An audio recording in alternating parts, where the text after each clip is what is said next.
Yeah, you're seeing it right. The TARDIS is now leaving my head. Oh no!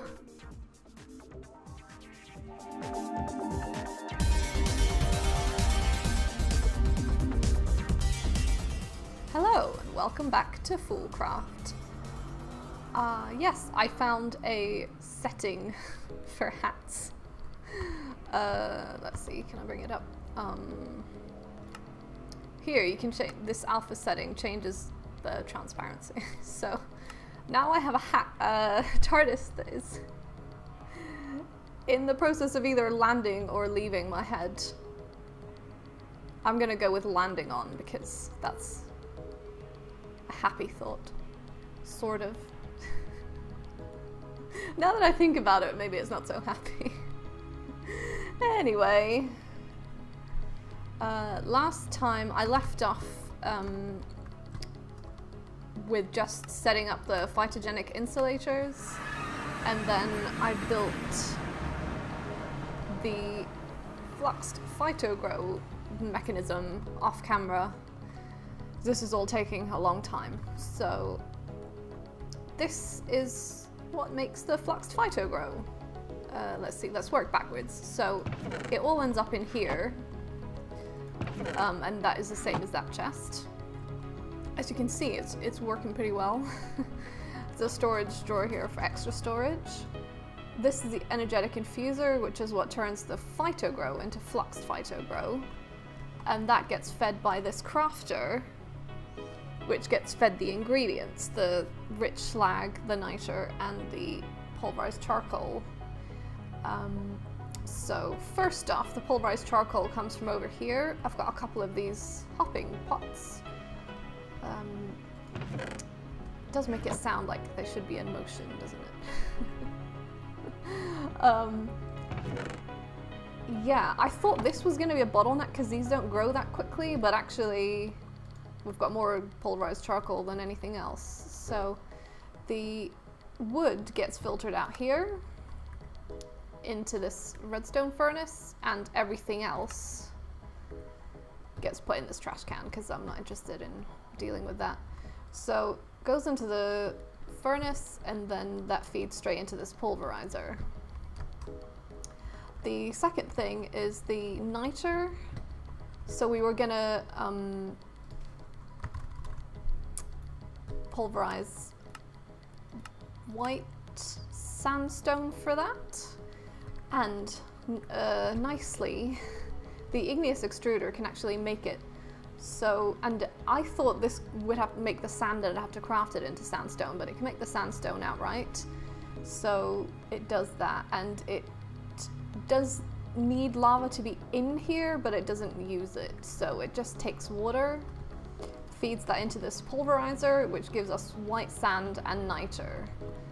The niter gets fed directly in here with a filter, or no, it's not a filter, it's just, that's the output side for it.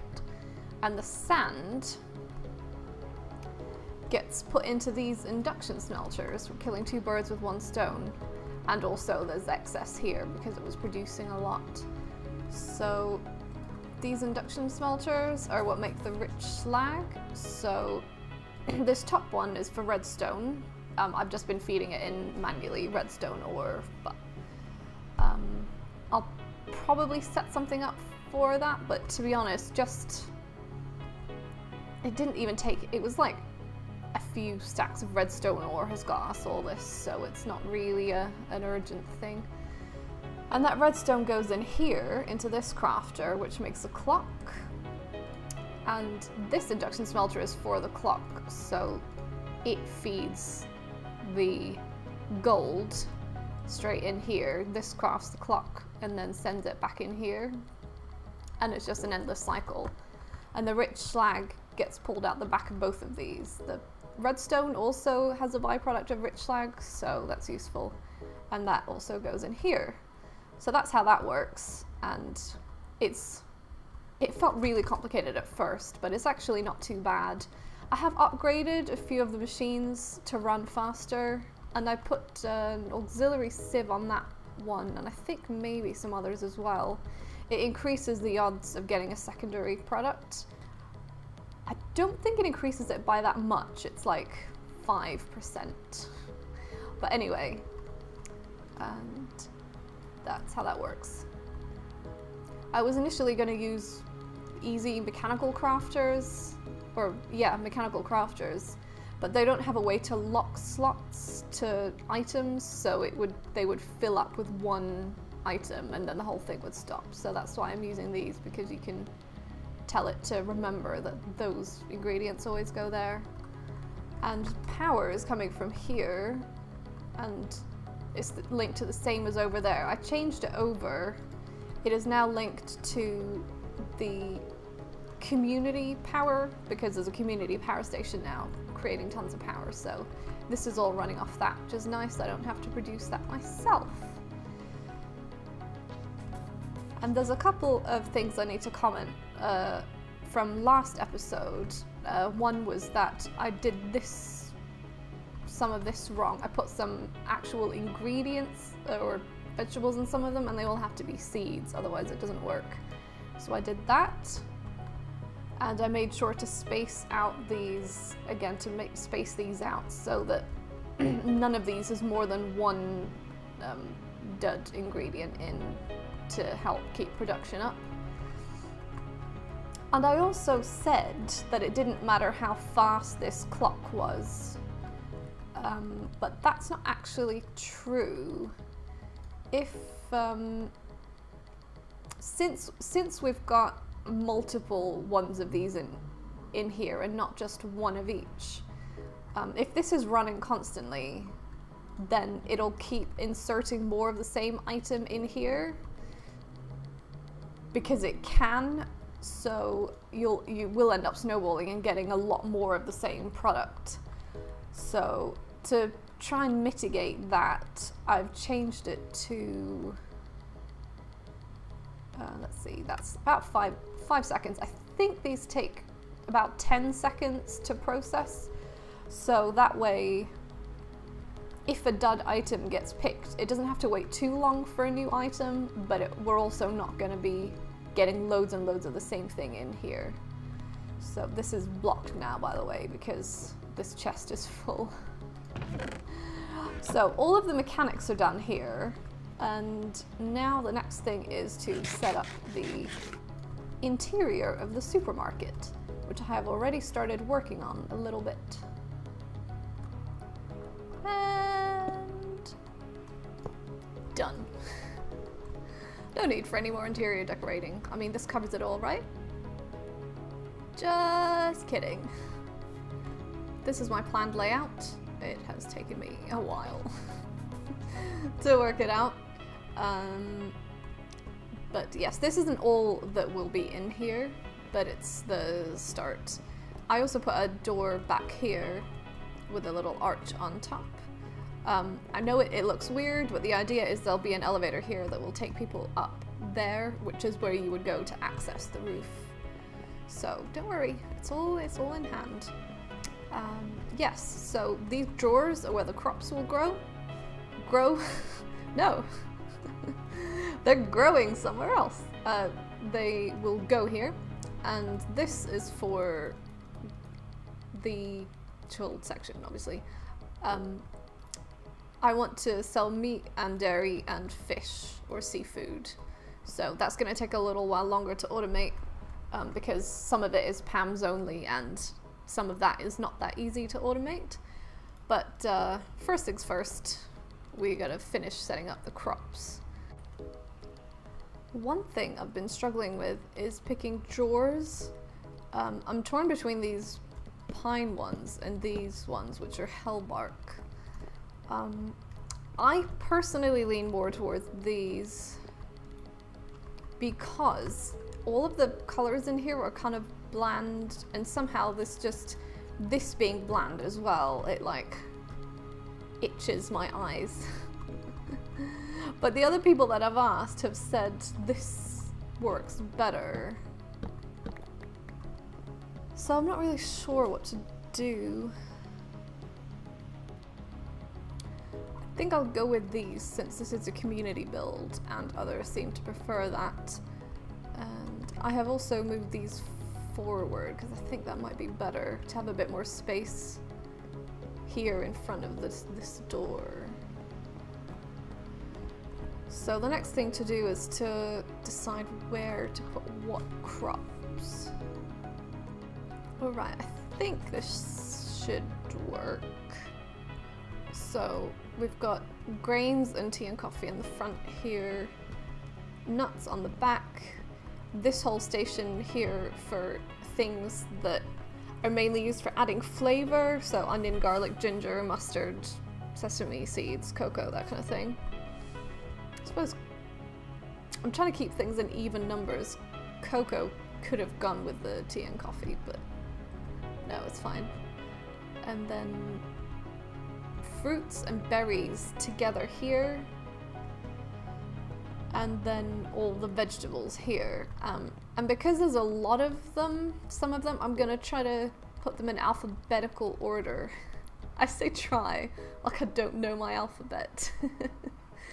I just mean clearly in alphabetical order so that people can find stuff easily. So like with the veg it would probably be starting from A here and then going across and then like that. And then it would go to the back and continue like this. And then it would finish here. And hopefully people will be able to follow that.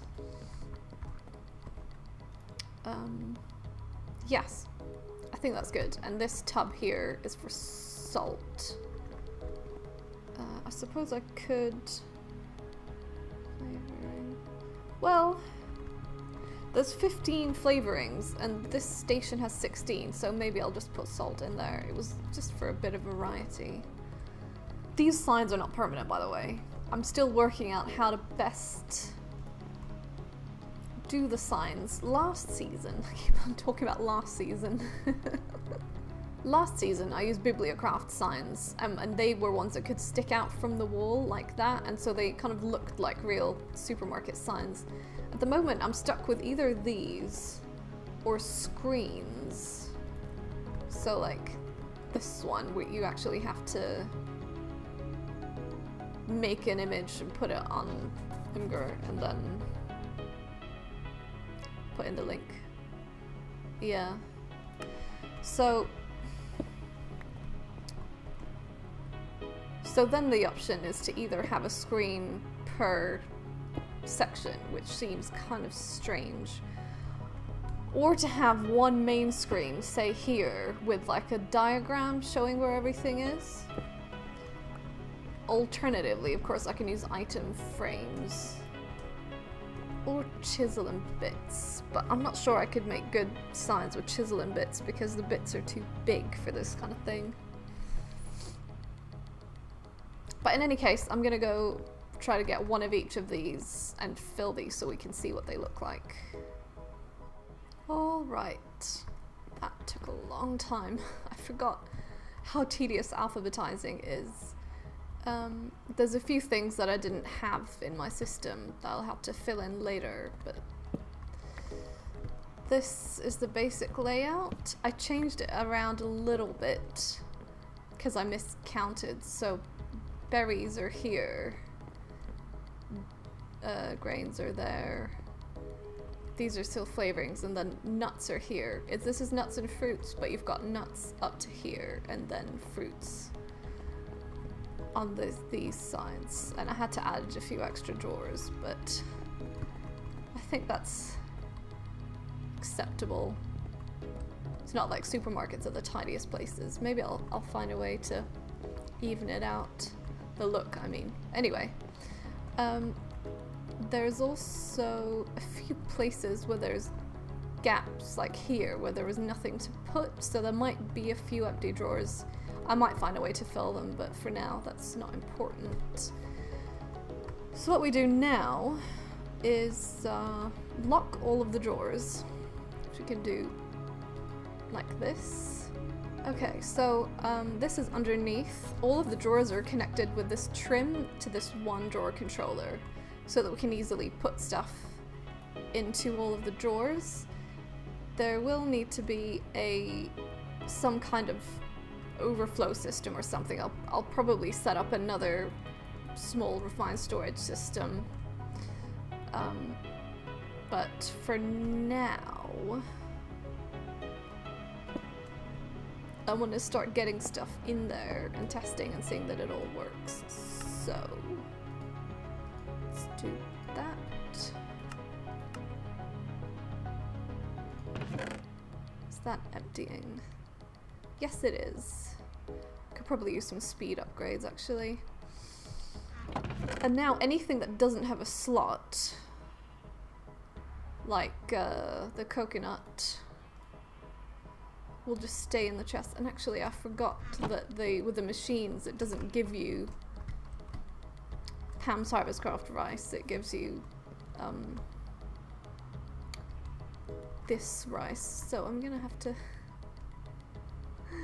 change that over somehow. But I can do that. I'll go and switch the system on, and we'll see if anything breaks. Alright, I think I've got everything filled in now that needs filling in. Oh, maybe not quite. Anyway, the next thing we need to do is people actually need somewhere to pay. And I was thinking to make this sort of a pay by item type thing. I mean, it doesn't really make much difference. You get more from the tree crops than from the seed crops. However, they're sort of spread out, so I can't really price based on that. So I'll probably just not do wild variations in price, but do slight variations just so it's not everything is the same. And it would be price per stack. So I'm gonna have the till areas here, I think. Sort of like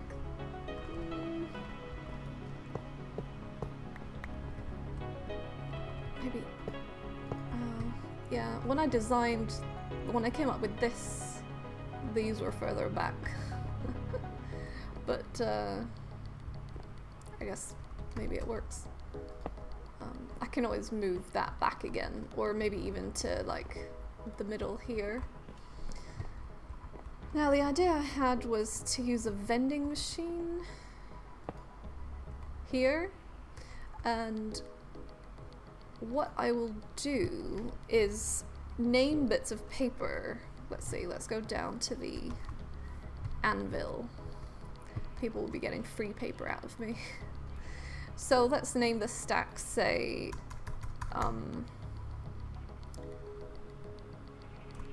this is going to be the receipt. So receipt for 1 stack of fruit. And then we put that in the vending machine. Let's see. Oh, can you only do stacks of 16? Okay. And then you set the price. So let's say that could be, I don't know what's reasonable. Say, I don't know, 50.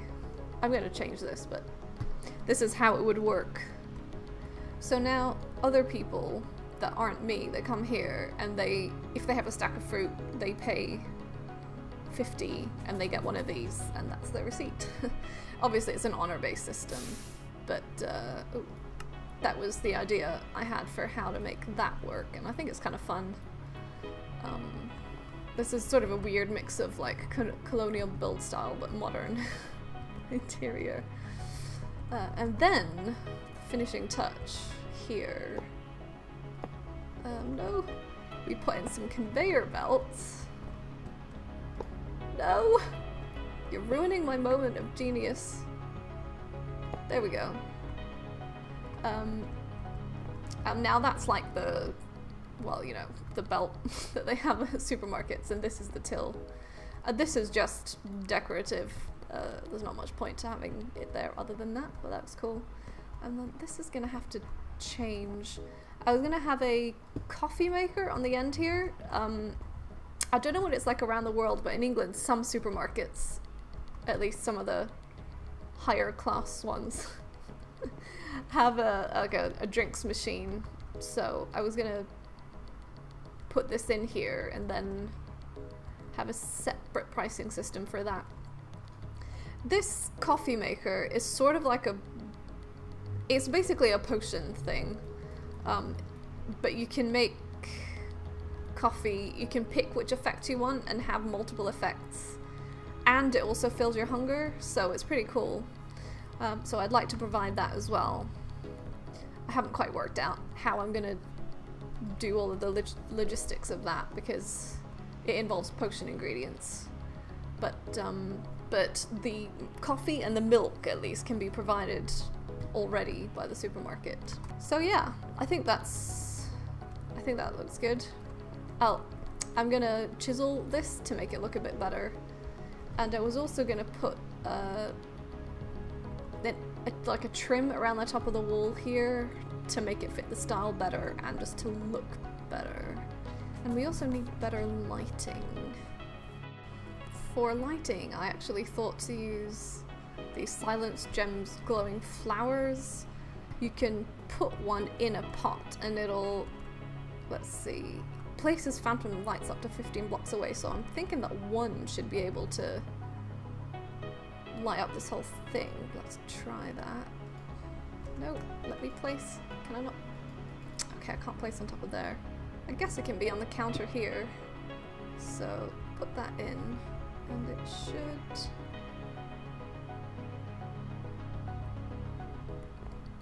I was kind of expecting it to place phantom lights in that corner. Let's check the. Oh, wait. Oh yeah, it is. I guess just slowly. I think it's meant to place them as needed so that it lights up the area around it. Yeah, that's cool. Alright, I have done this upper, is it called cornice thing? I can't remember. I've done that. It's fairly simple, but I think it looks okay. It just helps round out the top of the room. And in the meantime, some of these have already filled. Oh, I did also, I moved this back 1 or 2 blocks, and then that does help with the spacing a lot. So I'm gonna keep it that way. Let's see, some items are getting stuck in here, which means that it's full. Could probably use speeding up. There are some items that are still like not showing up in the drawers at all, so I'm gonna have to go check the tech to make sure, well, obviously something is wrong, but to check what's wrong with that. So I just realized that we are basically out of time, but let me just show this real quick. I worked it out. There are some crops that I have set up a special station for here. These ones, they are crops which don't return seeds. They only return, where is it? They only return this. So they were all going straight into the crops chest. None were going back in here, and then they stopped producing them. So for this one station, I am using one of these special limited item filters so that one will always go back in here, and then the rest go over to the crops, and I fill the rest with junk items. So there was that. There was also a couple of seeds here, the sesame seeds and the giga pickle seed, which doesn't work in this, probably because, well, they're relatively new seeds. Although there are newer ones that still work. Anyway, so I'm gonna have to craft or make those manually. Probably I'll just fill a mechanical user with bone meal and go nuts. And lastly, there was also some trees that weren't working. The maple, vanilla, and cinnamon trees also don't work in these, so again, I'm gonna have to either use mechanical users with bone meal on them, or use some of these hopping things. This is a lot cheaper, but a lot slower. So I'm not quite sure what's the amount of food. I'm not quite sure what the best option is. But anyway, that will have to be it for today. And yes, thanks for watching. See you again next time.